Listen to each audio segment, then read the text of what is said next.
Close your eyes for just a moment. The year is 1975 and coffee's brewing in the kitchen while Gordon Lightfoot drifts softly from the radio, and for one perfect moment, everything in the world feels exactly right. Want to go back? Somewhere between the smell of fresh-cut grass on a Saturday morning and the sound of kids laughing down the street, Canada had something truly special in the 1970s. Life moved slower back then, simpler in ways that are hard to explain to anyone who didn't experience it firsthand. The kind of simple where a Saturday meant riding your bike until your legs hurt and your lungs burned. Where dinner happened at 6 o'clock sharp with the whole family gathered around one table, and where the biggest decision you'd make all day involved whether to watch cartoons or head outside to see what adventures were waiting.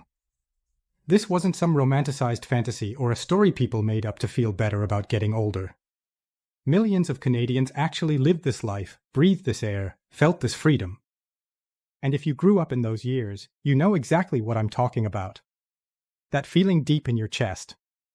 That freedom that seemed endless. That sense that the world made sense and tomorrow would probably be even better than today. Picture a typical Canadian neighbourhood in the mid-1970s, the kind you'd find in any town from Vancouver to Halifax. Bungalows line quiet streets where maple trees cast long shadows across freshly mowed lawns. Station wagons sit peacefully in driveways, their fake wood paneling gleaming in the afternoon sun. Somewhere nearby, a screen door slams as a kid bolts outside into the summer heat. No phone to check, no screen to stare at, no notifications pulling their attention in 17 directions, just pure unfiltered childhood waiting to happen in whatever form it took that day. Inside those homes, avocado-green appliances hummed quietly in kitchens where moms pulled bubbling casseroles from the oven, and dads flipped through the thick Eaton's catalog that sat permanently on the kitchen table, circling things the family might need next month or maybe for Christmas. A rotary phone hung on the wall, its long spiral cord stretched and twisted from years of conversations that lasted hours because there was nowhere else anyone needed to be. Nobody locked their doors when they left for work or ran to the corner store. Why would they? Everyone knew everyone on the block, knew their kids' names, knew which dog belonged to which house. Trust wasn't something you questioned or debated. It was just the foundation everything else was built on. And outside belonged entirely to the kids. Summer mornings started the same way across the entire country. From the smallest prairie towns to the biggest cities.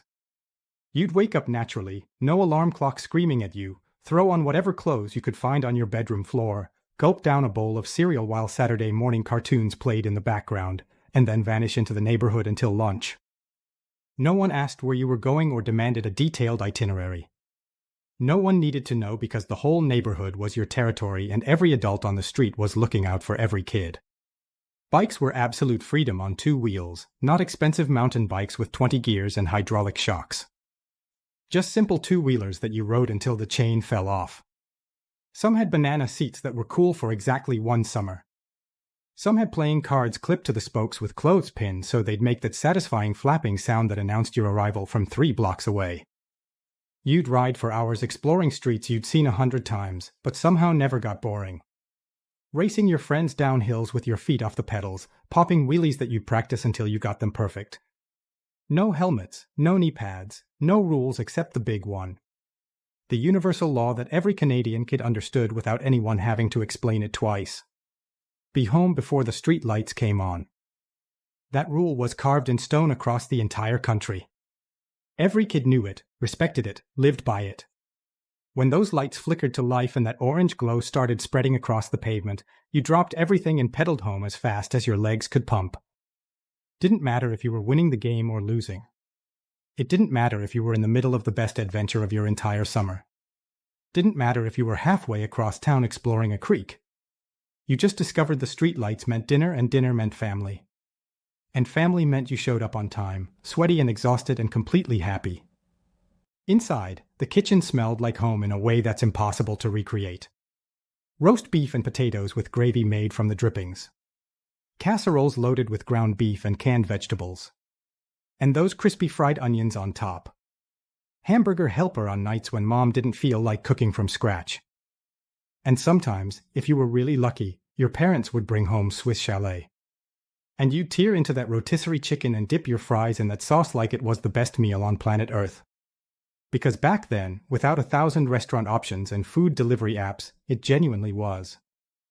Dinner happened around the table with everyone present and accounted for. All of you squeezed into the same space. No TV blaring in the background. No phones buzzing with messages that couldn't wait 10 minutes. Just forks scraping plates and ice clinking in glasses and someone asking how your day went. And you'd actually answer with real details because there was nothing else competing for your attention or pulling your eyes away from the people right in front of you. Your parents wanted to know what you did, who you played with, if you scraped your knee jumping off the swing set, if you found that frog you'd been looking for all week. The smallest details mattered because life moved slowly enough to actually notice them and care about them. After dinner, especially on Saturday nights, the real magic began across the entire country. Saturday nights in Canada meant one thing and one thing only. Hockey night in Canada. Families gathered around the television, often the only one in the house, planted firmly in the living room or down in the wood-paneled basement that smelled like old carpet and possibility. You'd sit on shag carpet or squeeze onto an old couch. And when that theme song kicked in, you knew without question that you were part of something bigger than yourself.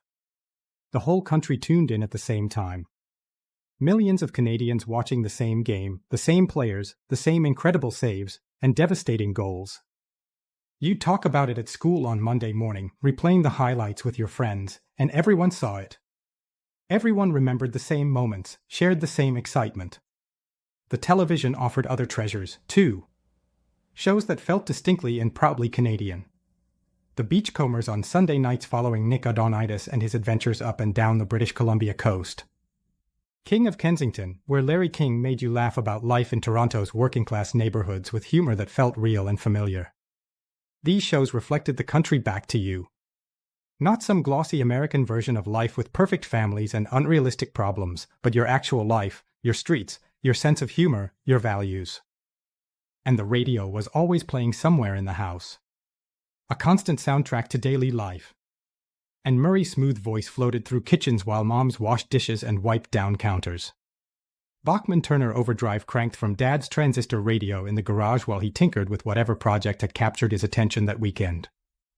Gordon Lightfoot's soundtrack lazy Sunday afternoons when the whole family piled into the station wagon for a drive with no particular destination in mind. Music wasn't something you chose from a million options or carefully curated into personalized playlists. You listened to what played on the radio and you loved it because everyone else loved it too. Because your neighbors were listening to the same songs. Because music created shared culture and shared memories. Speaking of those station wagons with their fake wood paneling and seats that could fit half the neighborhood, summer meant road trips that felt like expeditions. Long drives up to cottage country, Muskoka with its rocky shores and clear water. The Kawarthas with their connected lakes perfect for exploring. Or all the way out to Prince Edward Island if your family had the time and your dad had the patience. No GPS guiding you turn by turn in a robot voice. Just a paper map spread across your lap, your finger tracing highways and secondary roads while your dad drove, and your mom pointed out landmarks in small towns worth stopping in. The back seat was a battlefield of siblings arguing over space and who was touching whose side. But once you hit the open road and the city disappeared behind you, everything settled into peaceful anticipation. Windows down, warm summer air rushing in, carrying the smell of farms and forests, the steady hum of tires on pavement. Freedom in motion. Those cottage trips were about as close to paradise as most families got. The cottages weren't fancy lakeside mansions, just small cabins by the water with screen doors that never quite closed right and beds that sagged in the middle. A wooden dock where you'd spend entire days diving in, climbing out, diving in again until your skin pruned and your shoulders burned pink under the relentless summer sun. Campfires at night when the mosquitoes came out and the temperature finally dropped. Marshmallows on sticks held over flames until they caught fire and you had to blow them out quick. The haunting sound of loons echoing across the lake in the darkness. Those trips weren't about luxury or impressive amenities. They were about disconnecting completely from regular life and reconnecting with each other. No distractions, no schedules, just nature, family, and time that stretched out like it would never end. Back home after summer ended, life settled into its comfortable rhythm. Weekday mornings smelled like toast and coffee and possibility. The radio played the morning news while your mom poured milk from a bag into a pitcher. That odd little ritual that only made sense if you grew up Canadian and never questioned why your milk came in bags while the rest of the world used cartons. Your dad would grab his lunch packed in a metal tin, kiss everyone goodbye, and head off to work in the car that never seemed to break down. And you'd walk to school alone if you lived close, or with friends if you were lucky enough to have neighbors your age. No one drove you unless the weather turned absolutely brutal with snow up to your knees. Walking was just what kids did, how you got places, and nobody thought twice about it. School felt different back then, too. Structured and predictable in ways that somehow felt comforting. Teachers had real authority, and no one questioned it or called their parents to complain about consequences. You did your homework because that's what you were supposed to do. You respected adults because that's how you were raised. Misbehaving meant real consequences. And those consequences extended beyond the classroom walls. If you got in trouble at school, you got in trouble at home. Double jeopardy with no appeals process. But honestly, most kids stayed in line because life was good enough that acting out didn't make much sense. You had freedom where it counted, freedom that mattered, freedom that was real. Why risk losing it over something stupid? Afternoons after school followed a comfortable, predictable pattern that felt right. Drop your bag by the door. Grab whatever snack your mom had left out. Head outside where the real day began. Play until dinner until your mom's voice carried down the street calling you home. Until the shadows grew long and that first street light flickered on. Street hockey in the cul-de-sac with nets made from old pipes. Baseball in the empty field with a taped-up ball and a wooden bat someone's dad made in shop class. Kick the can when the group was big enough. Capture the flag when the sun started setting and shadows made the game more intense and hiding places more effective. This was childhood in 1970s Canada. Simple, free, and somehow perfect in ways we didn't fully understand until decades later when we tried to explain it to our own kids who would never quite grasp what we meant. Because how do you explain the feeling of riding your bike with no destination?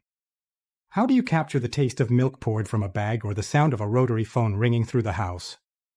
How do you recreate that trust, that freedom, that sense that everything would be okay? You can't. You can only remember it. Close your eyes and go back to 1975.